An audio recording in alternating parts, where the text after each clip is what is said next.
Dani, você trouxe mais cedo informações sobre o assassino, né? Ele disse que levava propina dentro do palácio para o governador. Sim, ele relatou para a Polícia Federal. Antes, deixa eu trazer aqui, né? O governador ele pede que o caso seja baixado para o STJ. E o Renato de Souza Teixeira, que no nosso chat faz uma ofensa, não tem problema, mas diz que a questão é constitucional, né? Foro para governador é o STJ e não o STF. O Renato tem razão. O problema é que enquanto o caso corria no STJ, a defesa deste assassino, que era pagador de propina para esse grupo político, vai até o Supremo e relata que houve interferência, ou seja, obstrução de justiça no STJ, tá, em desfavor do andamento do caso. Ele tinha, por exemplo, tempo de prisão para poder progredir de regime e não conseguia a progressão do regime porque o caso não andava no STJ. Isso faz com que o gabinete de um ministro do STJ seja alvo de queixa. E a partir daí, por meio, inclusive, da interferência de um senador, a partir daí, o único foro possível é o Supremo. Foi por isso que este caso subiu, é por isso que este caso não está no Superior Tribunal de Justiça. Ele estava lá. As primeiras investigações, inclusive relatadas na decisão, são do STJ, que depois, em tese, segundo o advogado da defesa deste personagem, que virou um personagem central na trama, o assassino, ele é um assassino confesso, se insurge contra, vai ao STF, leva as queixas e a PF passa a investigar. Não só o caso no Maranhão, mas obstrução de justiça na segunda mais alta corte de Brasília. Então, fica explicado aqui, Renato, como o caso vai parar no Supremo Tribunal Federal. Não há outro foro para investigação de STJ que não o Supremo Tribunal Federal. Todos os gabinetes que estavam sob lupa, por exemplo, do ministro Cristiano Zanin, no STJ por suspeita de venda de sentença, tinham de ser investigados no Supremo. Deixa eu voltar, então, ao que diz, né? Ele relata para a Polícia Federal que pagava propina para o grupo do governador Carlos Brandão e que levava para o próprio governador, inclusive dentro do palácio, sede do governo em São Luís, tá? Ele relata ali com riqueza de detalhes como é que era feita, como foi feita a discussão que leva a esse assassinato, a uma briga, uma disputa sobre a distribuição de propina. Segundo ele, não se trata de propina relacionada a um caso só, de uma empresa de vigilância, mas a um esquema mais amplo, né, que acaba, pro qual ele é chamado para uma reunião nesse edifício, nesse local, que é um local empresarial em São Luís. Ele relata que é convidado pelo primo do governador para essa reunião, o então presidente agora, né, afastado, presidente do Tribunal de Contas do Estado, e que ao chegar lá se depara com a vítima dele, que era, segundo ele, um pistoleiro. E ele percebe que essa pessoa está armada e essa pessoa manda ele entrar num carro. Ele diz que não vai entrar neste carro, se levanta, sai e decide atirar primeiro, achando que seria alvo ele próprio de um homicídio. Então, isso que é relatado, o pagamento de propina é o pilar,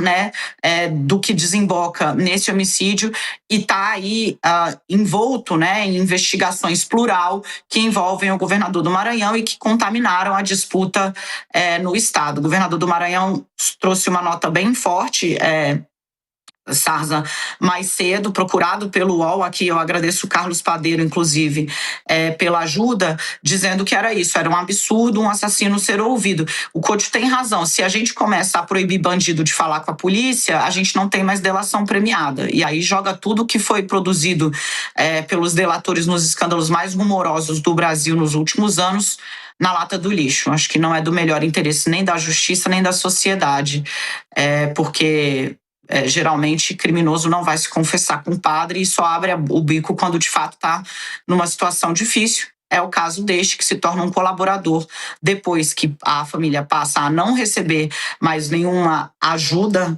né, abro aspas aqui, segundo ele, do grupo do Carlos Brandão, e ele passa a ter os direitos legais previstos em lei restritos ou restringidos por interferência política, segundo narra a Polícia Federal, Sarza. Perfeito, Dani.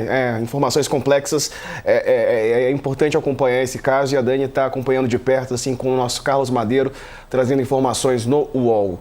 Gente, vamos em frente, girar rapidinho com a agenda dos candidatos. Hoje, Flávio Bolsonaro esteve em Minas Gerais. Ele participou de atos, inclusive esteve ao lado do deputado Nicolas Ferreira. O candidato participou de uma caminhada com apoiadores na manhã de hoje em BH, em mais uma agenda voltada para fortalecer o palanque do Partido Liberal em Minas. Flávio percorreu cerca de 300 metros a pé, ao lado do candidato do PL ao governo de Minas, Flávio Roscoe, e também da candidata a vice, Ellen Miziara, presidente estadual do PL Mulher em Minas. Também participaram Alfredo Gaspar, que é candidato a vice, e os deputados Nicolas Ferreira e Domingos Sávio, candidato ao Senado. Vamos ver o que o Flávio falou do Nicolas em entrevista à Rádio Itatiaia.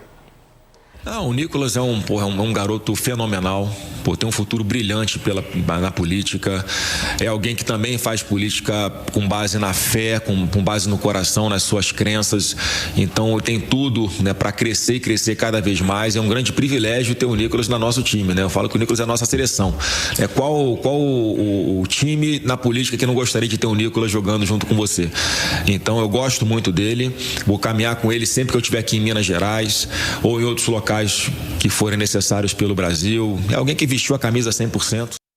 Pois é, tinha uma informação de que o Nicolas estava meio que, né, não indo muito. Parece que agora o Flávio faz esse aceno a ele, mas não só a ele, né? O Dani fez também ao Cleitinho. Chama a atenção porque, enfim, ele tem outro candidato em Minas. Pois é, vai ter palanque duplo lá em Minas Gerais, né? O Cleitinho abriu essa porta no primeiro debate, o debate da TV Band, né? Dizendo que sim, vai apoiar Flávio Bolsonaro, mas que, né, vai dialogar com quem quer que seja o presidente eleito. Uma postura, o discurso é republicano, né? Vamos ver na prática se foi ele eleito mesmo, ele está liderando as pesquisas. Mas Flávio precisa disso, porque historicamente ganha a eleição para a presidência quem ganha Minas Gerais.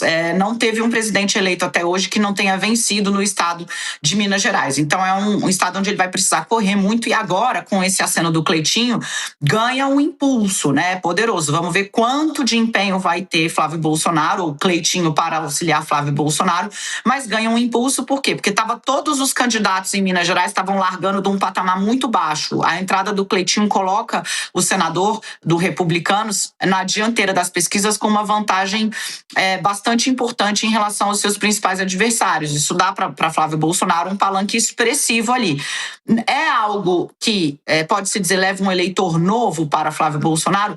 Daí não tenho tanta certeza, porque já havia uma identificação do Cleitinho com este grupo, digamos, de política de protesto, né, com o qual o bolsonarismo se conecta um pouco. Então é preciso ver exatamente qual vai ser a transferência ou a aderência desse eleitor, mas que dá a Flávio Bolsonaro um palanque muito mais robusto do que tem os adversários na corrida pela presidência da República, certamente, Sarza. Vamos ver os patrimônios dos candidatos, coach? Eu já te passo a palavra, só para a gente ver a renda, né? Porque a gente tem aí o que foi declarado pelos presidenciáveis. Augusto Cury é o candidato à presidência com o maior número, né? Maior quantidade de bens, maior valor declarado, 242 milhões de reais. Depois aparece Romeu Zema com 178 milhões. Ronaldo Caiado, 52 milhões de bens. O Wilson Grassi, do Democrata, tem 50 milhões. Flávio Bolsonaro, mais de 8 milhões. Lula, 4 milhões e 700. Depois aparecem aí a Clariana Barão, do Democracia Cristã, com 1 milhão e 800 mil. Renan Santos, do Missão, tem 795 mil, seguido do Edmilson Costa, da Samara Martins, do Restes Dias e do Rui Costa Pimenta.